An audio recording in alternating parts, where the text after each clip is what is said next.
Hey, how's it going? Welcome back to yet another weekly video. This one a bit later than I was hoping for. I don't have a solid 15 minutes of stuff to talk about. I didn't really script this out because I'm trying to think on about 2 weeks back. So I will cover what I can and then just kind of talk about things in my life, things that I like, whatnot. Um, yeah. So the 2 weeks ago, that the week of that week of what is this 33 was pretty busy. We are going to. I went to a state fair on the Saturday with a friend, but a week before, the Saturday previous, they asked me, "Oh, are you looking forward to state fair next week?" And I said, "I have 8 things that I need to get through first before state fair." I said, "I've got a site visit on Monday. I've got meetings on Tuesday. I've got a deadline on Wednesday. I've got an improv show on Thursday. And then I've got a full board game day Saturday. There's a couple other things." I said every single day has some sort of big thing that I'm working towards to like get through this, and then that's the day done before I can go to state fair at 7 p.m. on a Saturday. And it was definitely going to happen, but I was like, I won't be thinking about it until 2 hours before it happens when I have a bit of a break. And funny enough, I'm not going to go over what all went on this week, but this week is a similar thing. This is getting out so late because every single day this week I have not been free till after midnight, and I just did not have the motivation or really the time to get a gameplay and a recording done after midnight because I knew this is going to be a longer one. This is going to be 45 minutes to an hour worth of putting everything together. So not getting to bed till 1 when I have work the next day, and I know I have another big day. Wasn't really feeling it. Um, so yeah, for that recap of that week, all the projects and everything went fine. The deadlines, the site visits, no issues there. Um, when it came to the show, so my friends run a theater company. I think I mentioned this, and one of their acts dropped out sort of last minute to where they needed to get a filler. So they asked me and a couple of their friends from one of the classes to run a 45-minute improv section, a segment. And we had our actually I don't think I talked about this. We had 2 rehearsals essentially. Um, the first one went really well. The second one, not so great. It felt like everyone was having an off day, or there was tension or nerves or something, and it was not very fun. We weren't really having it, and a lot of changes were made because of that day to games being played and who was playing them and things like that. But then the Friday rolled around and we all got there early. We rehearsed a couple games, and being in the space and in a different headspace and different time of the week, everyone was a lot more excited and a lot more ready to go. So it ended up going really well. It was a small crowd. I'd say 15 to 20 people. I invited probably 15 to 20 people, and 3 showed up, but still, I was gonna say 3 more than expected. That's not true. It is 1 more than I expected. I knew that 2 people were gonna show up, and I thought there might be a third. So that was pretty cool. Um, yeah, hoping that becomes a reoccurring thing, at least somewhat often, maybe once a month or once every 2 months, because otherwise we don't really have we don't have a consistent way to do improv and comedy, which is something that seems like we all like to do. So having a sort of revolving schedule on their uh, comedy slash entertainment nights that they just straight up get to choose when they do and how they do it and who's participating. That sounds like a pretty good time. I think that's kind of it for the recap. Doing all of these so often in a row, trying to get 52 of them out by the end of the year. It's like every time my mom and sister call me and they say, "Hey, what's going on? How's life?" And I respond with, "Well, it's going as normal." I could explain that I went to card games on Monday and games with friends on Tuesday and improv show Wednesday, games with friends Thursday, card games Friday, and like, but every single week is the same thing. It's a good same. I'm enjoying it. Time is flying by, but also I'm enjoying the time that I'm getting um, to spend with other people. But it is from an outside perspective or from a recapping perspective, it is just the same thing week in and week out. Because I can't share those little individual moments and whatnot that happen because I just don't remember them all and just trying to live through them. Um, but yeah, no, it was a pretty good week. The state fair was fun. First time I've lived here for 3 years now. First time I went to the state fair. We did a little bit of shopping. It was for them. It was a lot of food. They wanted to get all the different food and drinks. There were flavored milks, so they had root beer flavor, birthday cake flavor, red velvet, chocolate, a bunch of different things like that. They had, different tasting pickles, sausages. I'm trying to think of all the different things they got. The highlight of my night was the highlight food wise was the Hawaiian shave ice. I went and I got a small, and then as I was finishing it, I went, man, I should have got a large. And my friends, the peer pressures they are, said, okay, go back in line and get a large. You have money. And I went, fuck yeah, you're right. And so I did, and it was something I probably shouldn't have done, but the reaction I got when I said, what are you talking about? I'm going back to get in line for another one. And it was really funny and a really good time. But I do think what overall tops that in that night was the Ferris wheel ride. Now, I was looking forward to it in general. One, I didn't realize how big it was. Two, because it's the 250 United States independence anniversary, or 250 years of us being a country. That was the theme, and so all of the carts had a president on them, and a lot of them are just kind of flyover presidents, like whatever. Who cares about Buchanan or Fillmore, or I'm sure they did things, but nobody really thinks about them that often. However, the cart that we got to sit in the George W. Bush cart, which means that behind us was Bill Clinton and in front of us was Obama. So it was a nonstop, like 10-15 minutes of us just making jokes and having a great time. We were talking about how the Trump one has a wall in between the seats. The Obama one has NSA spy cameras in it. The JFK one has a hole in the glass.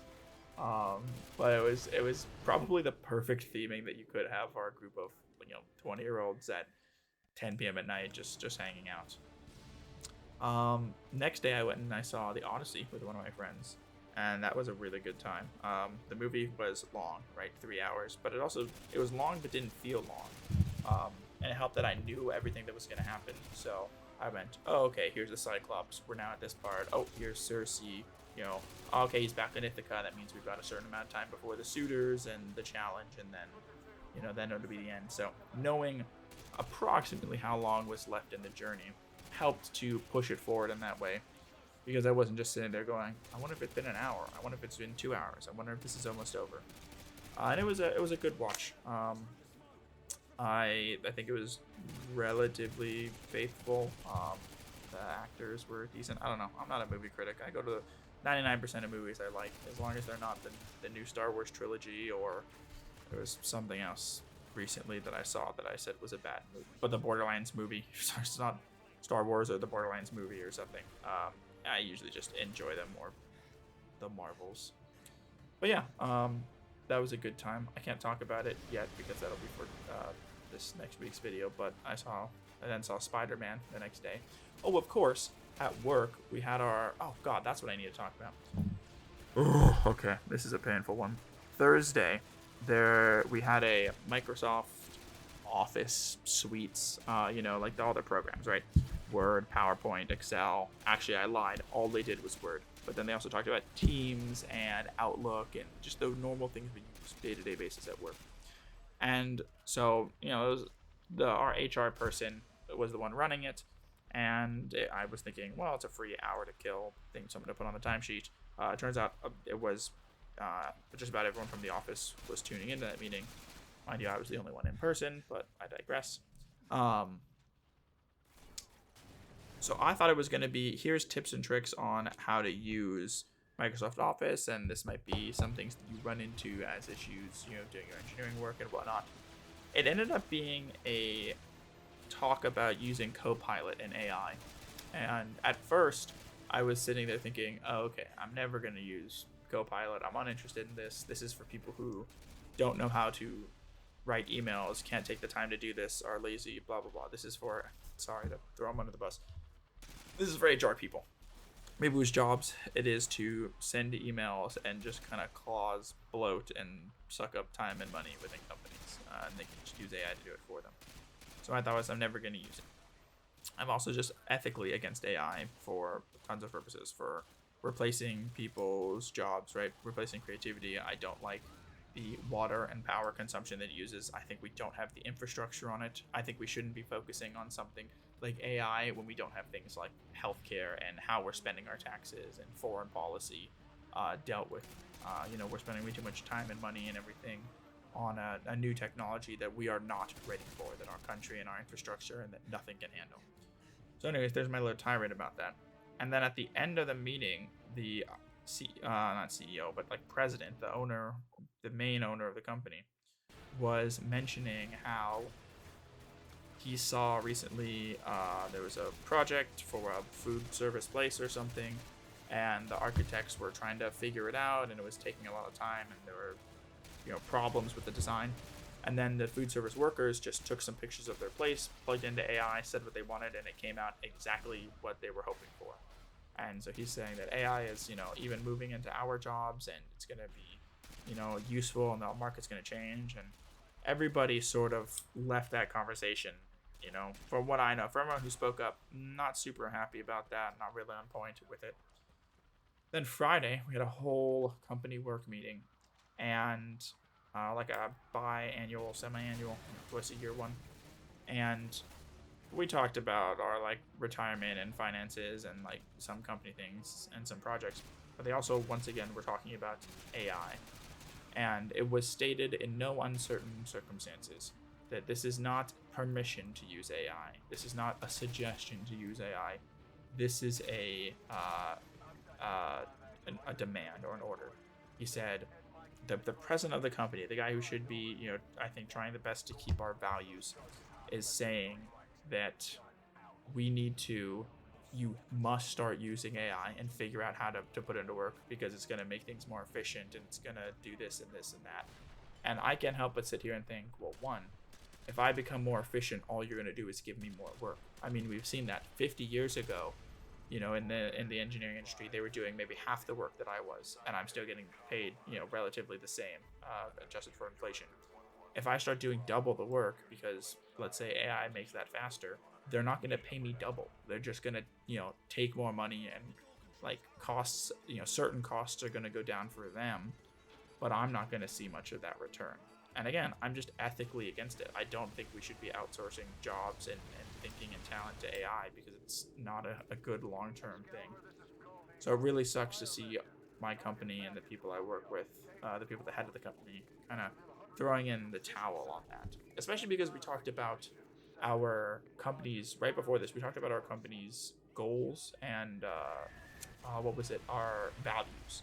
And, they talk about sustainable building design and efficiency and all this.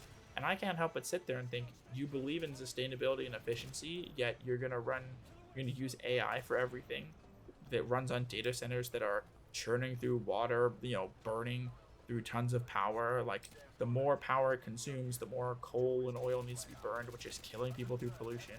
If this was used for mass data collection that would take thousands and thousands of hours, that is mundane work, right? And it was done with clean and nuclear power, as opposed to the clean coal that we're using right now, I could be more ethically on board, because we would have the infrastructure. It wouldn't be affecting people's daily lives as much. We can support it, and then maybe we can properly and slowly over time develop it and learn to use it at the right pace. But I think the way we're going right now, like the expansion of companies, like celebrities and people who get popular, I think we are going to expand way too quickly, way too fast, and we're not going to know how to handle it. And so it is going to outpace our growth as humans, and it's going to cause problems, if not like overtake us and end the world. It's just going to cause a lot of human to human problems in the world, and it's going to be something that we're going to fall into like a modern dark ages is my sort of catastrophe take on it, right? Is that we're going to lose our way of knowledge and doing things ourselves, and it's just going to become something that we are not prepared for. So wow, I was supposed to talk about things I like, but I guess that's not going to happen, because I ended up going on a long rant on things I didn't like that happened during the week. But it's very related to what was going on. So thanks for listening. Sorry to leave on a somber note like that, but I do hope you have a great rest of the week. And let's keep this going. We only got 20 weeks left to wrap up the year.